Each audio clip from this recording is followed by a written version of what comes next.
Hello everyone, this is Lata Singh from Shraddha smart education. तो आज हम करेंगे पार्ट 14। ठीक है, आपका जो लेसन 14 है हिंदी की गोल्डन रिमझिम की वर्कबुक से। तो पार्ट का नाम है बाघ आया उस रात। ठीक है, इसी को हम कंप्लीट करेंगे इस वर्कबुक को। चलिए करते हैं इस वीडियो में। पहला प्रश्न है आपका, निम्नलिखित प्रश्नों के उत्तर लिखिए। ठीक है, तो इसमें पहला आपको करना है, कविता में बच्चा किसके आने की बात कर रहा था। ठीक है, कविता में बच्चा किसके आने की बात कर रहा था, तो किसके आने की बात कर रहा था? बाघ के आने की। ठीक है, कविता में बच्चा बाघ के आने की बात कर रहा है। अब खा वाला देखेंगे, बाघ कहाँ रहता था? तो बाघ झरने के पास रहता था। कहाँ रहता था? झरने के पास।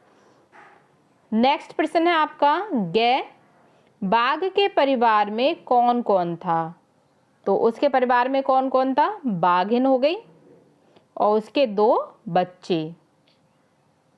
प्रश्न नंबर है, बच्चे ने बाघ और उसके परिवार को कब और कहाँ देखा था?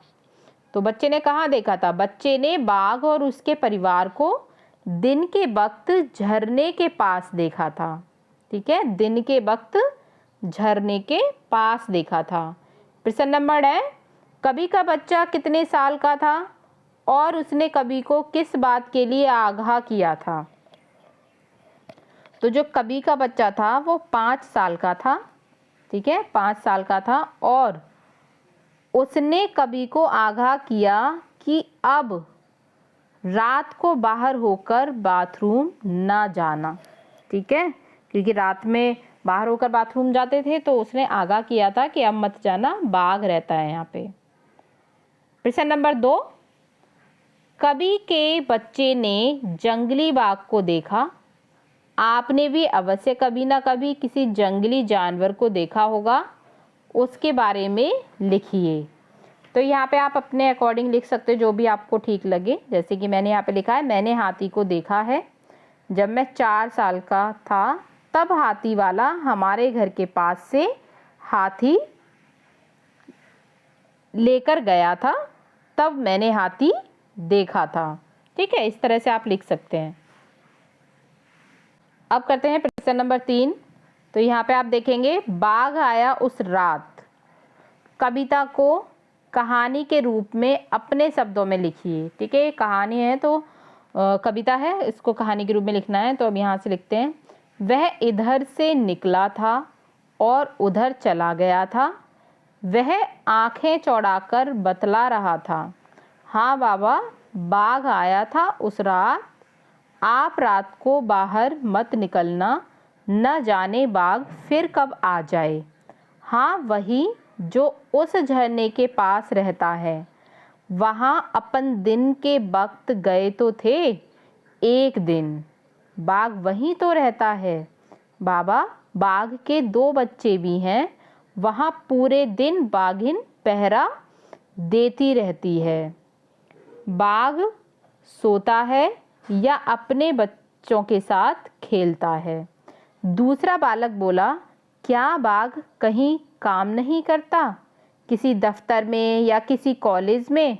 छोटू बोला, क्या स्कूल में भी नहीं करता बाघ काम क्या? 5 साल के बेटू ने हमें फिर से बताया, अब रात को बाहर होकर बाथरूम ना जाना। ठीक है, तो इस तरह से आप लिख लेंगे। अब प्रश्न नंबर 4 करते हैं, बच्चे ने अपने पिता को बाघ के बारे में क्या क्या जानकारी दी? कविता के आधार पर लिखिए। तो उसने अपने बाबा को बताया कि बाघ आया था उस रात। वह झरने के पास रहता है। बाघ पूरे दिन सोता है। बाघ कहीं काम भी नहीं करता है। प्रश्न नंबर 5, कविता की उन पंक्तियों या शब्दों को चुनकर लिखिए जिनमें से निम्नलिखित भाव व्यक्त हो रहे हों। आश्चर्यचकित होकर, अच्छा, बाघ स्कूल में भी काम नहीं करता। खा को यूज करेंगे सकेत को, वो सचेत। ठीक है, सचेत करना, तो सचेत करना, अब रात को बाहर होकर बाथरूम न जाना। गा हम लोग तो काम करते हैं। घ कामचोर होना, बाघ काम नहीं करता। अण पिता, हाँ बाबा बाघ आया उस रात। अब इसी तरह से प्रश्न नंबर 6 करेंगे हम। निम्नलिखित वाक्यों को पाठ के आधार पर सही क्रम में पुनः लिखिए। तो चलिए इसको सही क्रम में लिखते हैं। पहला है का, हाँ बाबा बाघ आया उस रात। तो ये लाइन पहले ही आएगी, ठीक है। हाँ बाबा बाघ आया उस रात। अब इसके बाद आएगी गे वाली लाइन, ठीक है।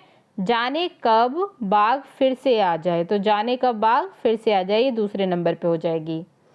फिर आपको करना है वहाँ अपन दिन के वक्त। तो ये घ वाला थर्ड नंबर पे आ जाएगा। वहाँ अपन दिन के वक्त गए थे ना एक रोज। फिर इसके बाद बाघ कहीं काम नहीं करता, ना किसी दफ्तर में ना कॉलेज में, ठीक है। इसके बाद लास्ट वाली लाइन आई जाएगी, अब रात को बाहर होकर बाथरूम ना जाना। चलिए आगे बढ़ते हैं। अब हमारा प्रश्न नंबर 7 है। इसमें आपको करना है नीचे दिए गए काव्यांश को पढ़िए और पूछे गए प्रश्नों के उत्तर लिखिए। तो दूसरा बालक बोला, बाघ कहीं काम नहीं करता, ना किसी दफ्तर में ना कॉलेज में। छोटू बोला स्कूल में भी नहीं। तो इसके आपको उत्तर लिखने हैं। क्या वाले लिखेंगे, बच्चे के लिए काम का क्या अर्थ है। बच्चे के लिए काम का अर्थ है कि किसी दफ्तर में काम हो या किसी कॉलेज में काम करना। खा, छोटू ने इतनी हैरानी और बल देकर यह क्यों कहा कि बाघ स्कूल भी नहीं जाता। स्पष्ट कीजिए। क्योंकि छोटू स्कूल जाता था इसलिए उसने कहा कि बाघ स्कूल नहीं जाता। गे, स्कूल शब्द के दो पर्यायवाची लिखिए। पर्यायवाची मीन्स होता है सिमिलर, ठीक है। तो स्कूल का क्या होगा, पाठशाला हो जाएगा, दूसरा विद्यालय हो जाएगा। घ वाला देखेंगे दफ्तर। दफ्तर शब्द का वाक्य में प्रयोग कीजिए, ठीक है। तो दफ्तर को आप यूज करोगे तो कैसे करोगे, मेरे पिताजी दफ्तर जाते हैं, ठीक है। या घर से जो भी जाता हो तो वहाँ आप लिख देंगे कि दफ्तर जाते हैं या फिर दफ्तर में काम किया जाता है। इस तरह से आप इसको यूज कर दोगे। प्रश्न नंबर 8 देखेंगे। वो आंखें फैलाकर बतला रहा था। कहने का अर्थ है कि वह हैरानी से बतला रहा था। यहाँ आंखें फैलाना एक मुहावरे का प्रयोग किया गया है। नीचे हाथ से जुड़े कुछ मुहावरे दिए गए हैं, आप उनका वाक्यों में प्रयोग करें, ठीक है। तो यहाँ पे जैसे कि पहला दे दिया है का में हाथ बटाना, ठीक है। तो हाथ बटाना, हाथ मतलब हाथ सब में आ रहा है, जैसे कि हाथ बटाना, तुम राहुल के काम में हाथ बटवा देना, ठीक है। अब जैसे कि खा हो गया, खा में आ रहा है हाथ पर हाथ रखकर बैठना, मतलब तुम हाथ पर हाथ रखकर मत बैठो, हम जरूर जीतेंगे, मतलब काम करो, मेहनत करो। गा, हाथ तंग होना, मतलब पैसों की तंगी होना। तो वह ज़्यादा समय तक शिक्षा ग्रहण नहीं कर पाया क्योंकि उसके परिवार में धन की तंगी आ चुकी थी। घ, हाथ पांव फूलना, मतलब घबराना। जैसे हमारे घर में अचानक मेहमान आ गए तो मेरे हाथ पांव फूल गए, ठीक है। तो ये होता है हाथ पांव फूलना। अब हाथ धोना, वह अपनी संपत्ति से हाथ धो बैठा, मतलब हाथ धोना उसके पास कुछ भी नहीं रहा, वह अपनी संपत्ति से हाथ धो बैठा। प्रश्न नंबर 9 करते हैं। तो प्रश्न नंबर 9 है आपका लिंग बदलिए, ठीक है। अब यहाँ पे आपको जैसे कवि है तो कवि का करना है कवियत्री। बाघ तो बाघिन। पिता माता, शिक्षक शिक्षिका, बेटा बेटी, शेर शेरनी। इस तरह से आप लिंग बदलेंगे। अब प्रश्न नंबर 10 आता है। तो नीचे दिए गए बॉक्स में उचित विराम चिन्ह चुनकर वाक्यों में लगाकर दोबारा लिखिए। ये हो गया आपका प्रश्नवाचक चिन्ह। ये हो गया आपका विस्मयादि बोधक, ये उद्धरण, ठीक है, दोनों तरफ से जो इन्वर्टेड कॉमास होते हैं, ये पूर्ण विराम जो हम डंडा खींच देते हैं, ये अल्प विराम जो हम कॉमा लगाते हैं, ठीक है। तो अब करते हैं इसको। कै वाला देखेंगे। कै में अब रात को बाहर होकर बाथरूम ना जाना, तो यहाँ अब रात को के बाद क्या आएगा, अल्प विराम, बाहर होकर बाथरूम ना जाना, उसके बाद यहाँ पे पूर्ण विराम नहीं था तो यहाँ पूर्ण विराम आ गया, ठीक है।